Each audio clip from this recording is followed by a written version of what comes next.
Okay, beta, last time we had completed with the different methods to find out the rate or the speed of reactions. Okay, so today we are going to start with the Coulombian theory. ये rate of reaction अभी continue है. ठीक है जी, hopefully मैं कोशिश करूंगा कि आज खत्म कर दूं.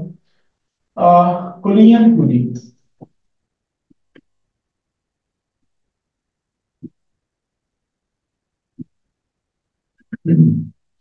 अच्छा मेरे बच्चों, कुलियन थ्योरी जो है वो क्या होती है, इसका क्या मतलब होता है?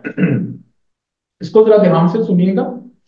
अगर आप चाहते हैं कि कोई भी रिएक्शन हो, ठीक है, तो उस रिएक्शन के होने की दो कंडीशंस होती हैं. कौन कौन सी दो कंडीशन होती हैं? पहली कंडीशन होती है that the particles they should collide with one another. उनको एक दूसरे के साथ आके टकराना चाहिए. मैं छोटी सी एग्जांपल लेता हूं.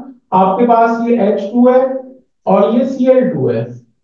ठीक है, ये H2 जो है ये इस तरीके से इन्होंने एक दूसरे के साथ बॉन्ड बनाया हुआ है, और ये Cl2 और Cl2 इन्होंने इस तरीके से एक दूसरे के साथ बॉन्ड बनाया हुआ है इलेक्ट्रॉन शेयर करके. ठीक है, अगर आप लोग चाहते हैं कि ये रिएक्शन हो, तो ये जो दोनों पार्टिकल्स हैं हाइड्रोजन और क्लोरीन के, इनको एक दूसरे के साथ कोलाइड करना चाहिए. ये पहली कंडीशन होती है कुलियन थ्योरी की या किसी भी रिएक्शन के होने की. उसको लिखें.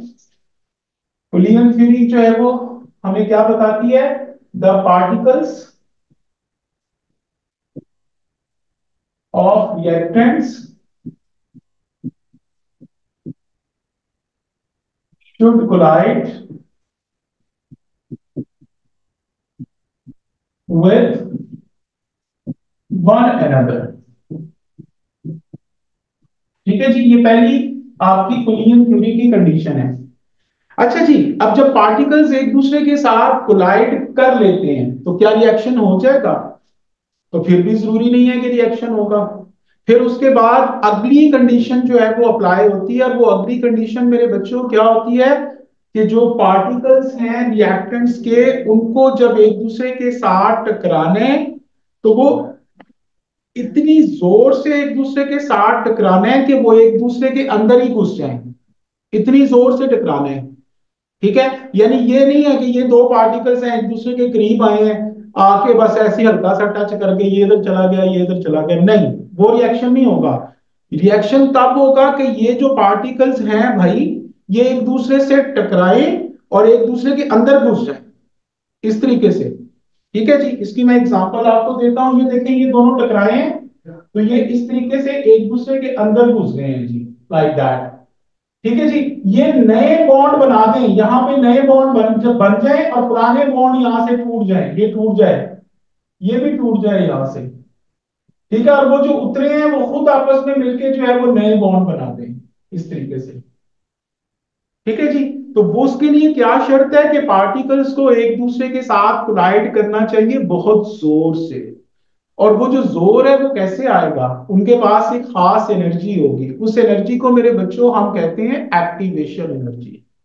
ठीक है, activation energy is the minimum amount of energy required to start a reaction. मसलन एक रिएक्शन है, उसकी एक्टिवेशन एनर्जी है जी 100 जॉल. तो जिस जिस पार्टिकल के पास 100 या उससे ज्यादा एनर्जी है, 110, 120, वो अगर टकराते हैं तो रिएक्शन हो जाएगा. लेकिन अगर किसी के पास 100 से कम है, 80 जाउल एनर्जी है, दूसरे के पास चाहे 100 है, तो वो टकराते हैं तो रिएक्शन नहीं होगा. दोनों पार्टिकल्स के पास 100 या उससे ज्यादा एनर्जी होनी चाहिए, और वो जो 100 एनर्जी है वो एक्टिवेशन एनर्जी है. जी बेटा,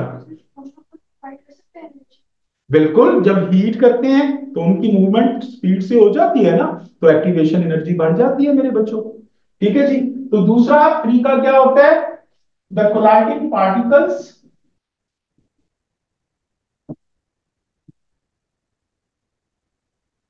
should possess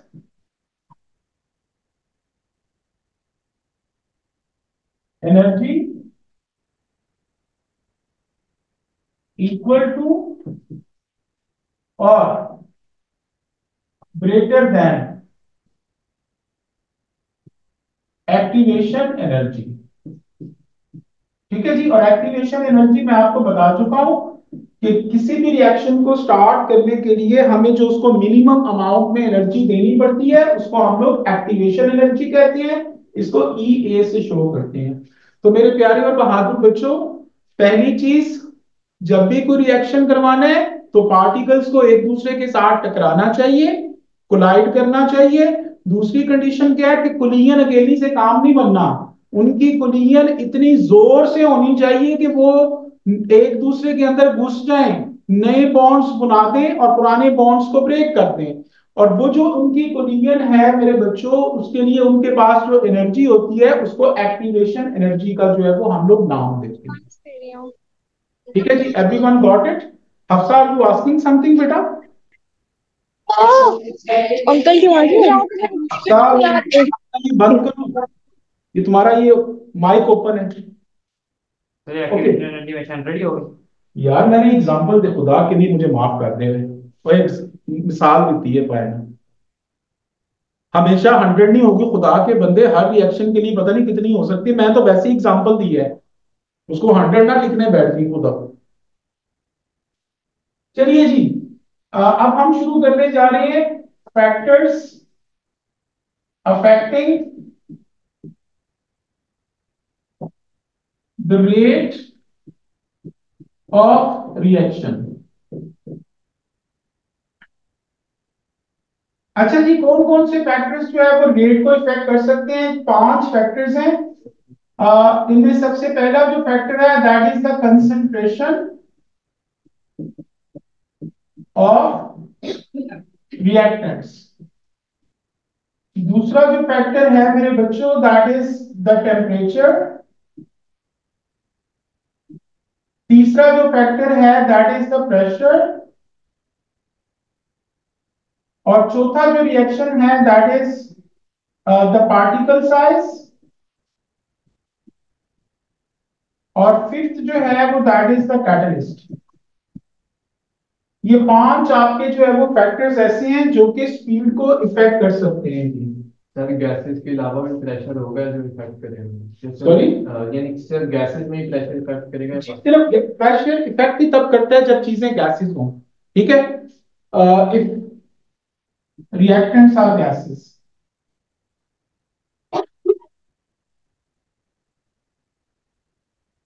ठीक है जी, चलिए जी, अब एक एक करके जो है वो हम लोग इन इफेक्ट को पढ़ते जा रहे हैं। सबसे पहला हम पढ़ते हैं कंसंट्रेशन ऑफ रिएक्टेंट।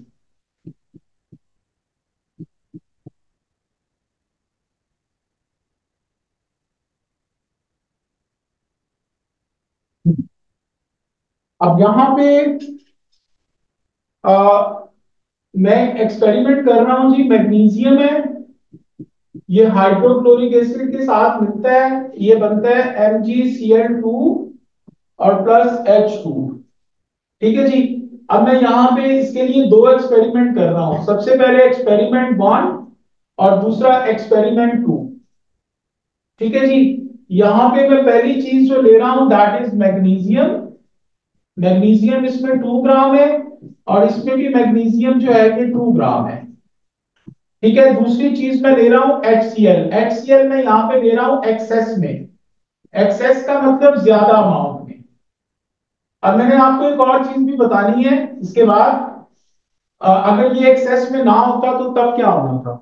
अच्छा, मैं HCl जो है इसका वॉल्यूम सपोज कर लें कि 100 cm क्यूब है, यहां पे भी वॉल्यूम 100 cm क्यूब है। कंसंट्रेशन इसकी 1 मोल पर डीएम क्यूब है, इसकी कंसंट्रेशन 2 मोल पर डीएम क्यूब है।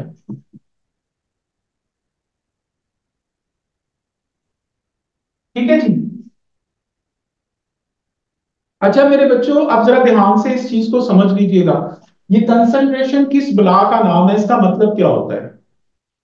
पहली चीज, कंसंट्रेशन का मतलब होता है कि कोई किसी चीज को तुम लोगों ने पानी में डिसॉल्व किया है, अगर उस चीज के पार्टिकल्स पानी में ज्यादा हैं और पानी के मॉलिक्यूल्स कम है तो वो चीज कंसंट्रेटेड है।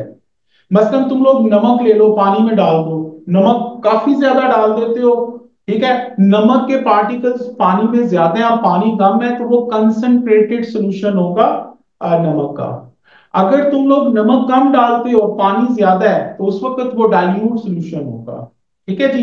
तो हमेशा कंसंट्रेशन जो है वो तब देखी जाती है जब चीज पानी के अंदर डिसॉल्व हो। तो मैग्नीशियम और हाइड्रोक्लोरिक एसिड में से हाइड्रोक्लोरिक एसिड जो है इसको पानी में डिसॉल्व किया होता है क्योंकि एसिड है। एसिड अपनी औकात पानी में दिखाता है हाइड्रोजन आयन प्रोड्यूस करके। अब यहां पे हमने दो एक्सपेरिमेंट किए हैं। दोनों एक्सपेरिमेंट में मैग्नीशियम 2-2 ग्राम है। HCl मैं पहले ही बता रहा हूं कि ये एक्सेस में है, ज्यादा अमाउंट में है। ठीक है जी। तो जो चीज एक्सेस में होती है उसकी अमाउंट कम या ज्यादा कर देने से रिएक्शन में जो गैस प्रोड्यूस हो रही है, कोई भी रिएक्शन, इसमें हाइड्रोजन गैस बन रही है तो इसमें कोई फर्क नहीं पड़ेगा। अब यहाँ पे देखें, ये इस तरीके से यहाँ पे वॉल्यूम ऑफ गैस हम लोग मेजर कर रहे हैं जो मैंने तरीका बताया था आपको, और यहाँ पे टाइम है। ठीक है जी। तो ये एक्सपेरिमेंट 1 का ग्राफ बनता है। इसमें कंसंट्रेशन कम है, इसमें कंसंट्रेशन ज्यादा होगी तो ग्राफ इस तरीके से बनेगा। अमाउंट ऑफ गैस उतनी बनेगी। क्यों बनेगी उतनी? क्योंकि एक्सेस वाली चीज कम ज्यादा हो रही है। लिमिटिंग जो चीज है वो उतनी की उतनी है। मैं इसकी एग्जांपल तुम लोगों को अगर दूं, सपोज करेंगे आपके घर में 10 मेहमान आ गए हैं, आपने उनको बर्गर बन बना के देने हैं, बर्गर बना के देने हैं। आपके पास बर्गर बन तो 10 हैं लेकिन उसमें डालने के लिए जो चिकन पीसेस हैं वो 6 हैं। तो कितने मेहमान सर्व हो सकते हैं? 6। तो जो चीज कम अमाउंट में होती है वो डिसाइड करती है कि आगे कितनी चीज बनेगी। तो मैग्नीशियम जो है ये कम है, ये एक्सेस में है। तो मैग्नीशियम दोनों एक्सपेरिमेंट में सेम है, 2-2 ग्राम। तो इसने डिसाइड करना है कि आगे कितनी गैस बनेगी, तो गैस सेम बनेगी। अगर सपोज करें कि ये एक्सेस में होता मैग्नीशियम और ये लिमिटिंग होता तो फिर क्या होना था? फिर क्या होना था? फिर देखिए जी, ये एक एक्सपेरिमेंट में गैस इतनी बन रही है, दूसरे में जो गैस है वो उसकी हाफ बन गई थी। यानी अगर ये चीज जो है वो एक्सेस में ना होती, ये एक्सेस में होती और ये लिमिटिंग होती, तो यहां पे देखें ये और ये तो सेम है, ये 1 और ये 2, अमाउंट बढ़ गई है। तो जब अमाउंट बढ़ गई है तो ऑटोमेटिकली गैस भी ज्यादा बनेगी। ठीक है जी। अगर ये लिमिटिंग होती तो, एक्सेस में ना होती तो फिर इस तरह का ग्राफ बनना था। दोनों में, एक में जिसमें अमाउंट ज्यादा है, इसमें अमाउंट ज्यादा है तो इसमें गैस ज्यादा बनेगी। ठीक है जी। और दूसरे में जो गैस है वो कम बनेगी। ठीक है जी। तो ये सपोज करने, अगर ये लिमिटिंग होता, ये एक्सेस में ना होता तो तब इस तरह का ग्राफ बनना था। और अगर आपका जो है वो ये एक्सेस वाली चीज की अमाउंट बढ़ जाती है, ये एक्सेस में है तो इसकी अमाउंट बढ़ा दें तो वो अमाउंट ऑफ गैस पे कोई फर्क नहीं पड़ता, उतनी ही गैस बनेगी। जो चीज वाई एक्सिस के क्लोज होती है उसकी स्पीड ज्यादा होती है, और जो चीज वाई एक्सिस से दूर होती है उसकी स्पीड कम होती है। और याद रखो मेरे बच्चों, जितनी कंसंट्रेशन ज्यादा होगी, ये कमरा है, इसमें सपोज कर लें कि 20 बंदे हैं, और सपोज कर लें दूसरी तरफ इसी कमरे के अंदर जो है वो 100 बंदे हैं। तो बताओ जरा, 100 बंदे जब होंगे तो क्या होगा? The chances of collision they are more, क्योंकि एक दूसरे के अंदर पैक हुए होंगे जी, कोलिजन के चांसेस ज्यादा होंगे। और बंदे अगर कम होंगे, 20 बंदे होंगे, तो पार्टिकल्स एक दूसरे से दूर दूर होंगे, उनमें कोलिजन के चांसेस कम होते हैं। तो कंसंट्रेटेड जो सोल्यूशन होता है जिसमें कंसंट्रेशन ज्यादा होगी, उस रिएक्शन की स्पीड भी ज्यादा होती है, वो वाई एक्सिस के क्लोज होता है। तो ये एक्सपेरिमेंट 2 जो है इसकी स्पीड ज्यादा होगी, तो ये एक्सपेरिमेंट 2 होगा एंड दिस इज एक्सपेरिमेंट 1। क्यों ये वाला एक्सपेरिमेंट 2 है? क्योंकि इसमें कंसंट्रेशन 2 है, इसमें कंसंट्रेशन 1 है। बाकी चीजें तो देखें दोनों एक्सपेरिमेंट में एग्जैक्टली सेम है, कोई फर्क नहीं पड़ रहा। तो कंसंट्रेशन ज्यादा होने से मेरे बच्चों पार्टिकल्स पर यूनिट एरिया बढ़ जाते हैं, results in more frequent collisions and rate of reaction that will increase. समझ आती है? तो इसको लिख लें कि बाय इंक्रीजिंग द कंसंट्रेशन, ये वाला मैं रब कर रहा हूं यार,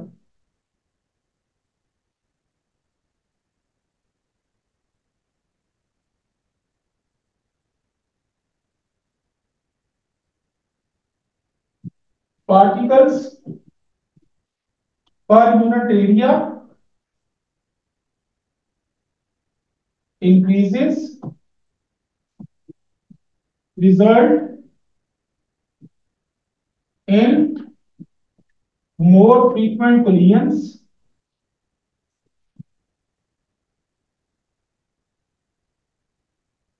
and rate of reaction would be faster। ठीक है जी, ये अगर कंसंट्रेटेड सॉल्यूशन होगा, कंसंट्रेटेड सॉल्यूशन, ठीक है जी। और अगर डाइल्यूट सॉल्यूशन होगा, डाइल्यूट सॉल्यूशन यानी जिसकी कंसंट्रेशन कम होगी, तो बाय डिक्रीजिंग द कंसंट्रेशन, ये रब कर दूं बच्चों, by decreasing the concentration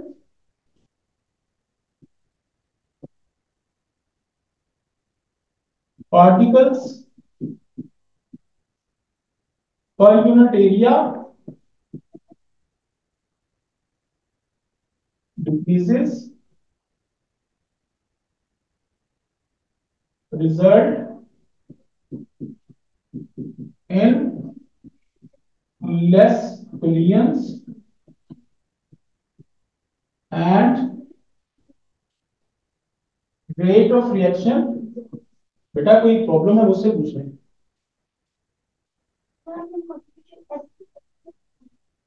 sorry, concentrated solution जी, और वो डाइल्यूट सॉल्यूशन नीचे वाला। Particles per unit area decreases, result in less collisions, less frequent collisions लिखने हैं साथ, less frequent collisions and rate of reaction decreases. ठीक है जी। तो मेरे बच्चों, अगर वो आपसे पूछे कि एक डाइल्यूट सॉल्यूशन है और एक कंसंट्रेटेड सॉल्यूशन है, यस बेटा जी, सैचुरेटेड जो सॉल्यूशन होता है उसमें कंसंट्रेशन ज्यादा होती है बेटा, जो अनसैचुरेटेड सॉल्यूशन है उसमें कंसंट्रेशन कम होगी, वो डाइल्यूट होता है। ठीक है।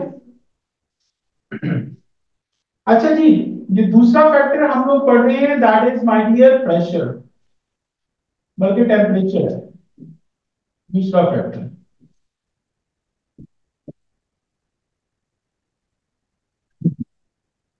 अच्छा मेरे बच्चों, मैंने आपको पहले ही बताया कि अगर आपके पास डिफरेंट ग्राफ्स बने हों, ठीक है जी, ये देखें जी, ये ग्राफ बने हुए हैं डिफरेंट, ठीक है जी। मैं आप लोगों से कहता हूं कि एक एक्सपेरिमेंट है, एक्सपेरिमेंट 1, एक एक्सपेरिमेंट 2 और एक एक्सपेरिमेंट 3। एक्सपेरिमेंट 3 होता है जी 60 डिग्री सेल्सियस पे, एक्सपेरिमेंट 2 होता है 40 डिग्री सेल्सियस पे, एक्सपेरिमेंट 1 होता है 20 डिग्री सेल्सियस पे। बाकी सारी जो चीजें हैं रिएक्शन में वो सेम रहती हैं। तो मेरे बच्चों, जितनी टेम्परेचर ज्यादा होगी, पार्टिकल्स की काइनेटिक एनर्जी, उनकी स्पीड बढ़ जाएगी। तो जब स्पीड बढ़ जाएगी तो क्या होगा, वो ज्यादा कोलाइड करेंगे। जब ज्यादा कोलाइड करेंगे तो ऑटोमेटिकली ज्यादा कोलिजन होंगी और रेट ऑफ रिएक्शन आप लोगों का फास्टर हो जाएगा। तो अगर ये 3 एक्सपेरिमेंट है, ठीक है जी, ये ए है, ये बी है और ये सी है, तो इनमें से कौन सा एक्सपेरिमेंट जो है वो 3, 2 और 1 होगा? कोई बताएगा ये ए क्या होगा, कौन सा एक्सपेरिमेंट है? ये 3 होगा, दिस इज एक्सपेरिमेंट 3। क्यों? क्योंकि टेम्परेचर ज्यादा है, तो ऑटोमेटिकली ये वाई एक्सिस के क्लोजर है, तो जो चीज वाई एक्सिस के पास से होके गुजरे उसकी स्पीड ज्यादा होती है। ठीक है।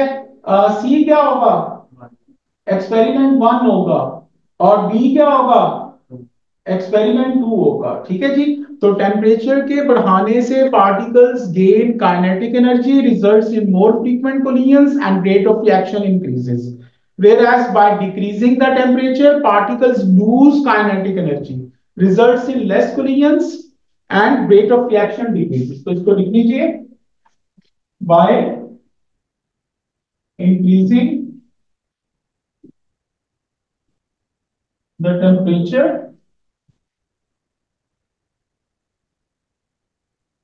particles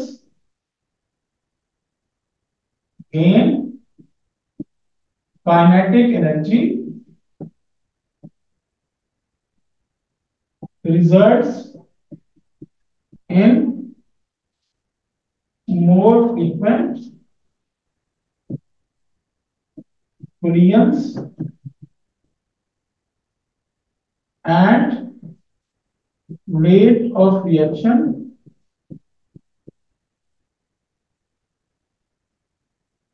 increases। और अगला लिखें कि by decreasing the temperature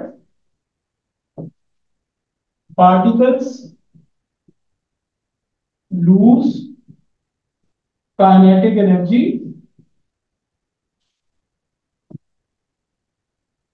results in less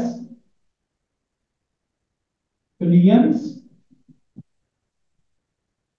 and rate of reaction decreases।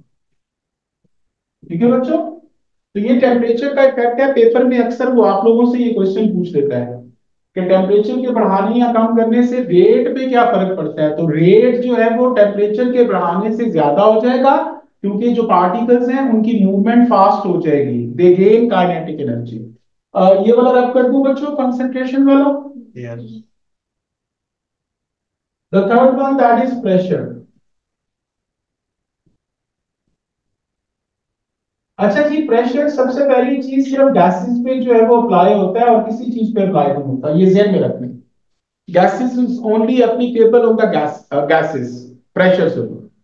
ठीक है, अगर सपोज करें कि ये एक रिएक्शन है, मैं यहां पे रिएक्शन लिख देता हूं जी, यही वाला Mg और HCl is going to form MgCl2 plus H2।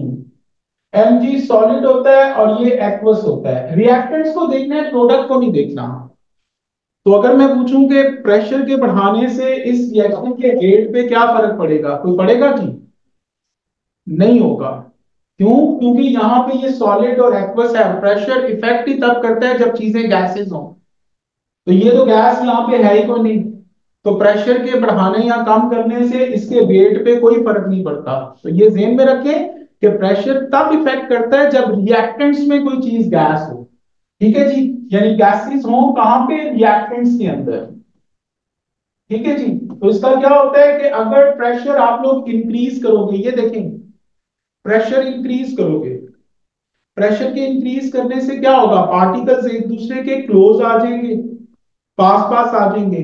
तो जब पास पास आ जाएंगे तो उनमें कोलिजन के चांसेस भी बढ़ जाते हैं, और जब कोलिजन के चांसेस बढ़ जाते हैं तो ऑटोमेटिकली रेट ऑफ रिएक्शन भी इंक्रीज हो जाता है। और अगर प्रेशर आप लोग डिक्रीज कर देंगे, कम कर देंगे, तो पार्टिकल्स एक दूसरे से दूर दूर चले जाएंगे, उनमें लेस नंबर ऑफ कोलिजन होंगी और रेट ऑफ रिएक्शन भी स्लोअर हो जाएगा जी। तो इसको लिखने by increasing the pressure particles gain kinetic energy results in more fruitful collisions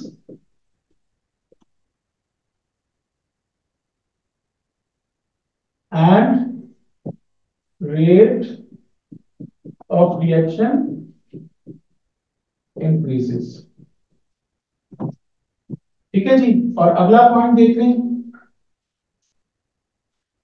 इसका वाइस वर्सा लिख दें जी। वाइस वर्सा का मतलब कि अगर प्रेशर जो है वो आप लोग डिक्रीज कर दोगे तो पार्टिकल्स जो है, ये मैंने उल्टा लिख दिया, सॉरी, गेन काइनेटिक एनर्जी नहीं लिखना, पार्टिकल्स बिकम क्लोज टुगेदर। ठीक है जी।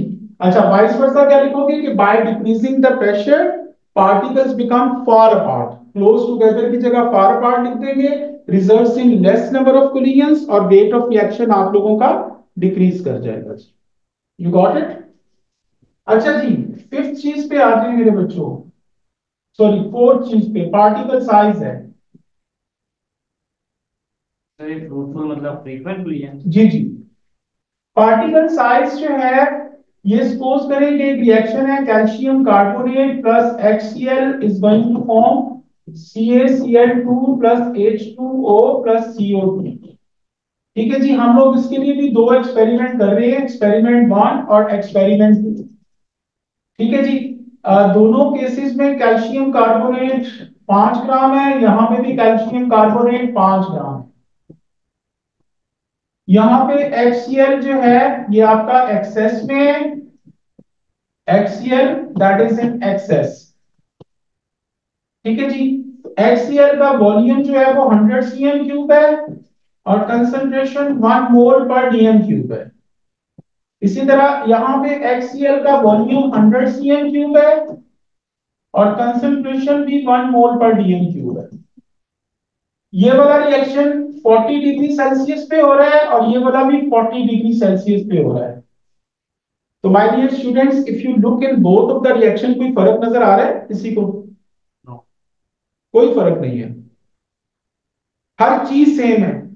फर्क कहां पे आ रहा है? ये जो कैल्शियम कार्बोनेट है ये सॉलिड फॉर्म में होता है, तो यहां पे इसके लम्प्स हैं। लम्प्स का मतलब ये बड़े बड़े टुकड़े हैं इस तरह करके। और यहाँ पे कैल्शियम कार्बोनेट जो है ये पाउडर फॉर्म में है, ये पाउडर कैल्शियम कार्बोनेट है, यानी इसके छोटे छोटे पीस हैं। कैल्शियम कार्बोनेट ग्रीन कलर का होता कैल्शियम कार्बोनेट मार्बल है, मार्बल नहीं देखा हुआ? मार्बल है, संगे मरमर जिसको कहते हैं। तो वो डिफरेंट कलर्स का आता है, ब्लैक कलर का भी आता है, व्हाइट भी आता है, ग्रीन भी आता है, सारे होते हैं कलर उसमें यार।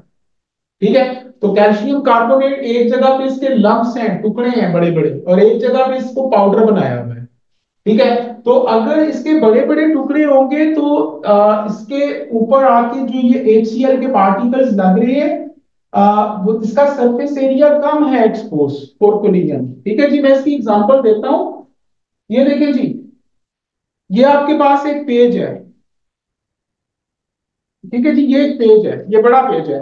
अगर मैं इसके छोटे छोटे पीस कर लूं, तो अब ये वाला जो एरिया पहले ये एक्सपोज नहीं था कोलिजन के, ये वाला, ठीक है, ये इसके ऊपर भी आके पार्टिकल्स लगना शुरू हो जाएंगे। ठीक है। अगर इसको मजीद ये छोटा छोटा करता जाऊं तो ये वाला एरिया भी एक्सपोज हो जाएगा।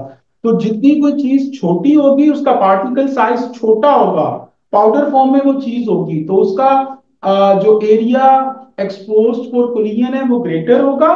ठीक है जी। और उसमें ज्यादा नंबर ऑफ कोलिजन्स होंगी और स्पीड ज्यादा होगी। और जहां पे लम्प्स की फॉर्म में बड़े बड़े टुकड़े होंगे वहां पे एरिया एक्सपोज फॉर कोलिजन जो है वो कम होगा और उसकी स्पीड भी कम होगी। ठीक है जी, तो उसको लिख लीजिए। इन लम्प्स या large pieces,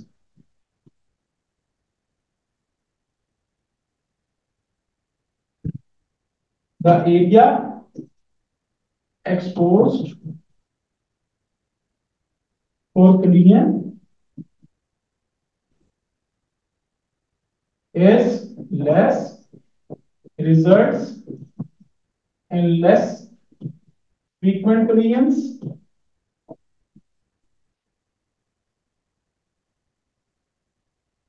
and rate would be slower। ठीक है जी।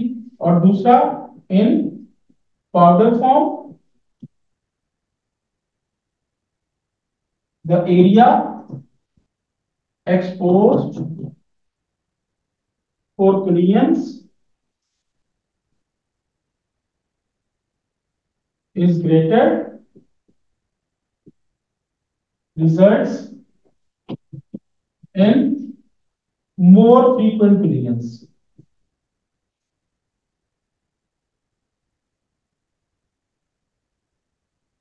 ठीक है जी। And rate of reaction increase करेगा, फास्टर होगा। ठीक है जी। और आखिरी चीज कैटलिस्ट है। कैटलिस्ट के बारे में मैं आप लोगों को पिछले चैप्टर में लिखवा चुका हूं कि कैटलिस्ट क्या होता है। Catalyst is a substance that increases the rate of reaction by lowering the activation energy. तो इसकी डेफिनेशन आप लोग लिख लें कि कैटलिस्ट इज अ सब्सटेंस, ये मैं पिछले चैप्टर में भी लिखवाया था वैसे। Catalyst is a substance that increases the rate of reaction